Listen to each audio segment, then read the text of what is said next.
Bonjour à tous, donc voici un nouveau topo de dermatologie portant sur les infections bactériennes de la peau. Le cours est divisé en 3 parties. On verra tout d'abord les principales infections bénignes et fréquentes. Ensuite, en deuxième chapitre, on verra les urgences bactériennes cutanées. Et enfin, j'ai fait un court chapitre, mais je pense que c'est important d'avoir des notions de base sur les infections à mycobactéries. Pour les infections bénignes et fréquentes, on va commencer par les infections streptococciques et staphylococciques, avec tout d'abord l'impétigo. Donc l'agent responsable, c'est le staphylocoque aureus, donc c'est le plus prévalent dans les pays du Nord, et le Streptococcus pyogenes, qui est le plus prévalent dans les pays en voie de développement. La contagiosité de l'impétigo est assez importante. Il peut y avoir également une autocontagiosité par manuportage, parce que c'est une pathologie qui va concerner essentiellement les enfants. Et donc s'ils mettent leurs mains dans leurs lésions, ils peuvent disséminer et se créer d'autres lésions ailleurs. La localisation est, comme vous pouvez le voir sur les photos, surtout périorificielle. Et donc la lésion élémentaire que vous verrez, ce sont les croûtes mélissériques. Donc on parlera d'impétigo lorsqu'il survient sur peau saine. On parlera par contre d'impétiginisation lorsqu'il survient sur une dermatose préexistante. Il existe certaines formes bulleuses d'impétigo. Elles sont dues à la libération d'une toxine par la souche staphylococcique. Cette toxine va venir se fixer sur la desmogléine, qui est une molécule d'adhésion interkératinocytaire qu'on peut voir sur les photos, donc les formes bulleuses, et puis parfois la bulle s'est rompue, donc on voit que l'érosion post-bulleuse et les croûtes mélissériques qui sont toujours présentes. Pour le traitement de l'impétigo, donc ça va être essentiellement des soins locaux avec un antibiotique topique. Alors on utilise de façon classique la mupirocine. Les soins locaux consistent à décoller de manière non traumatique les croûtes via un corps gras, par exemple la vaseline. Dans certains cas, donc si la forme est sévère, si l'impétigo est multisite ou si par exemple l'enfant est immunodéprimé ou a de graves comorbidités, on pourra passer à un antibiotique systémique. Alors, maintenant on va voir l'ectyma, qui est une infection streptococcique le plus souvent. Un impétigo non traité peut évoluer vers un ectyma.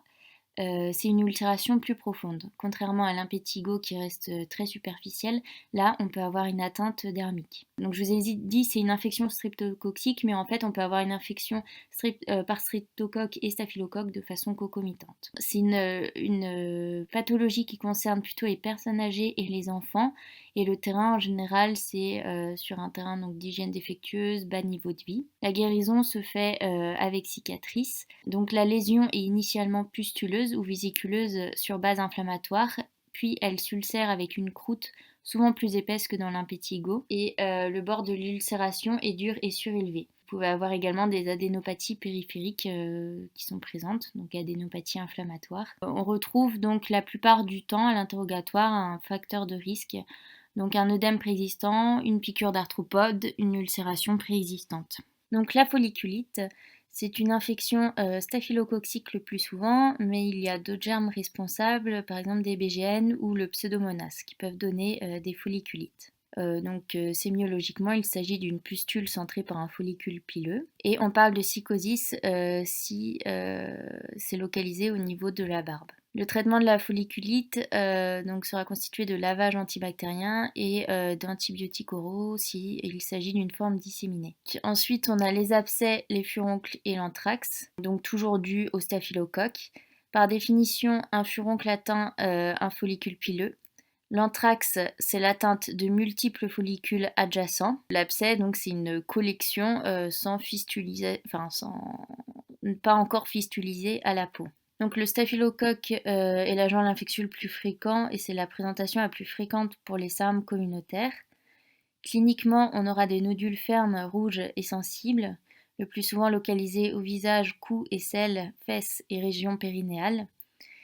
Les lésions fluctuantes, donc notamment les abcès, doivent être incisées. On utilisera donc une antibiothérapie locale. L'antibiothérapie systémique doit être réservée aux furoncles autour du nez, au niveau du canal auditif externe ou en cas d'atteinte multisite, de résistance aux traitements locaux ou de patients avec comorbidité sévère ou déficit immunitaire. Donc l'érysipèle, infection streptococcique, il s'agit d'une infection du derme superficiel avec une atteinte lymphatique importante. On parle de dermo-hypodermite non nécrosante. Atteint préférentiellement donc la jambe ou l'hémiface, comme on peut voir donc sur ces deux photos. Il s'agit d'un érythème brillant, chaud, induré et douloureux, souvent bien délimité, associé à des adénopathies locorégionales et à de la fièvre. Et dans les diagnostics différentiels, on retiendra donc la lipodermatosclérose, la dermidostase, qui sont des pathologies des membres inférieurs, le plus souvent bilatérales. Les facteurs de risque principaux de l'érysipèle sont le lymphœdème et l'insuffisance veineuse chronique. Pour la cellulite, donc infection par streptocoque ou staphylocoque aureus. Cependant, chez les diabétiques et les immunodéprimés, d'autres organismes peuvent être en cause, comme les BGN. Chez l'enfant, l'hémophilus B était une cause fréquente de cellulite, mais son incidence a diminué depuis l'introduction donc, du vaccin. Donc voici des photos. Donc il s'agit d'une infection du derme profond et parfois de la graisse sous-cutanée. On aura des signes généraux et de la fièvre, et la zone inflammatoire a des limites moins nettes que dans l'érysipèle. La lésion peut devenir bulleuse ou nécrotique. Et dans les diagnostics différentiels principaux, on retiendra les réactions aux piqûres d'arthropodes, les réactions médicamenteuses, les dermatoses neutrophiliques, il y en a plusieurs, les dermatoses inflammatoires, la goutte des métastases cutanées. Alors, maintenant, on va passer donc aux autres infections bénignes fréquentes, mais par d'autres germes. Juste, j'ai oublié de vous dire, mais ce qu'il faut savoir donc, pour les infections streptococciques, c'est qu'elles peuvent se compliquer d'une glomérulonéphrite aiguë, donc post-streptococcique, chez environ 1% des patients en pays développés, mais c'est un problème beaucoup plus fréquent dans les pays à faible revenu. Donc, pensez dans les cas évocateurs à dépister cette glomérulonéphrite par une bandelette urinaire à réaliser 3 semaines après l'infection streptococcique. Alors, on passe maintenant donc aux autres germes. Donc, les infections à Pseudomonas, donc c'est le nom, le terme c'est Pseudomonas aeruginosa. Donc, l'aspect typique, c'est un exsudat malodorant avec une teinte bleu-vert de la lésion, un aspect mité de la peau avec des macérations et des érosions, et c'est une infection très douloureuse. Les facteurs de risque sont une infection dermatophytique préexistante et l'occlusion, la macération. Le diagnostic différentiel principal, c'est l'intertrigo dermatophytique. Et donc pour finir sur ce chapitre, les infections par corynébactéries qui sont appelées donc érythrasma. Ce sont des atteintes préférentiellement des plis, donc interdigitales, intertrigineux. C'est une infection qui est superficielle et donc sémiologiquement, on aura des plaques fines bien limitées jaune chamois. Le diagnostic différentiel principal, c'est là encore l'intertrigo dermatophytique. On passe maintenant donc aux principales urgences bactériennes cutanées avec 4 entités majeures. Le syndrome de choc toxique streptococcique, la scarlatine, donc qui sont toutes les deux dues à du streptocoque. La fasciite nécrosante, qui est, on va le voir, une infection polymicrobienne, et le syndrome d'épidermolyse staphylococcique aiguë. On va commencer par décrire celle-ci. Donc, ce syndrome est dû à une infection donc, par une souche de staphylocoque productrice d'exfoliatine. En fait, c'est comme dans l'impétigo bulleux, c'est une toxine exfoliante qui va là encore fixer la desmogléine et qui va conduire à l'acantholyse de l'épiderme superficiel, donnant cet aspect ébouillanté. Elle concerne donc de façon plus fréquente les nourrissons et les enfants ou les adultes avec insuffisance rénale chronique. On aura des prodromes à type de malaise, fièvre, infection ORL qui représentent le point de départ de l'infection. Donc l'aspect clinique, c'est un aspect ébouillanté avec un décollement superficiel de la peau. L'érythème commence au niveau du visage le plus souvent puisque le point de départ le plus fréquent c'est une infection de la sphère ORL et cet érythème va se généraliser au reste du corps en 1 à 2 jours. La prise en charge immédiate, c'est une hospitalisation avec mise en place rapide d'une antibiothérapie intraveineuse. Les diagnostics différentiels principaux sont la brûlure solaire, toxidermie et le syndrome de Kawasaki qui ne commence pas au visage mais qui débute au niveau des plis inguinaux et qui présentera donc des œdèmes et des anomalies des extrémités, une kéhilite et d'autres anomalies.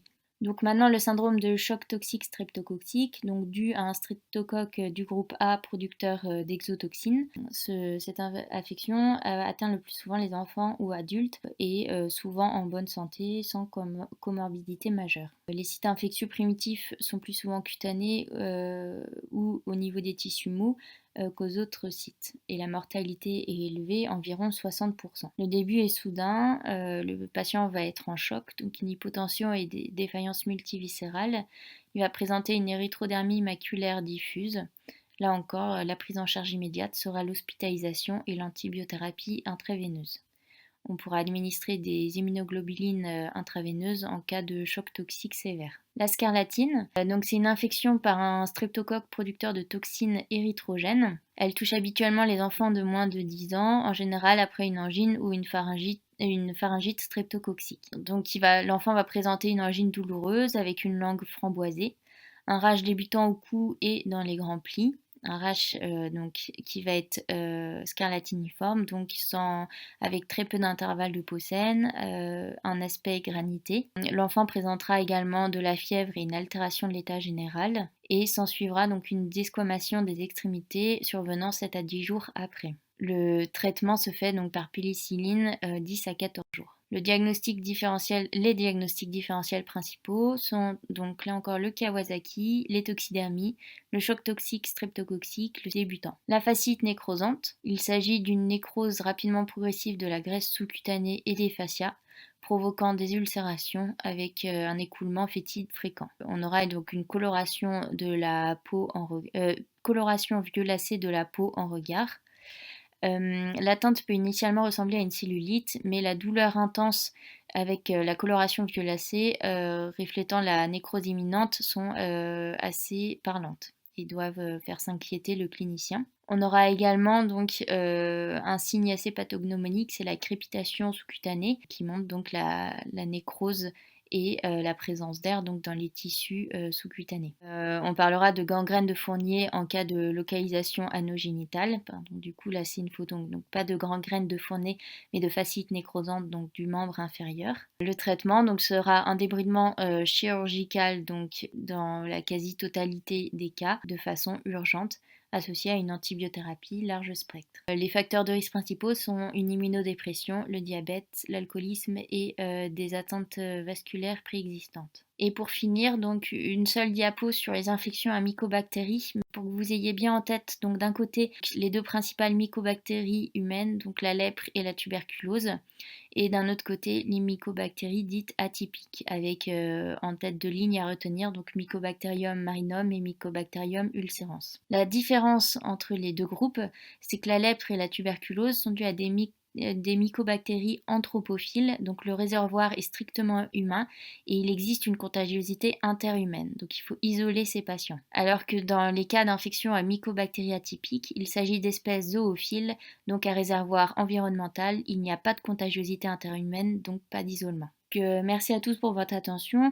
Alors vous avez vu, c'est un topo assez fastidieux et qui n'est pas du tout exhaustif, mais qui permet en fait d'avoir des bases pour comprendre les infections bactériennes cutanées. Et puis après, n'hésitez pas à aller approfondir chacun de ces points.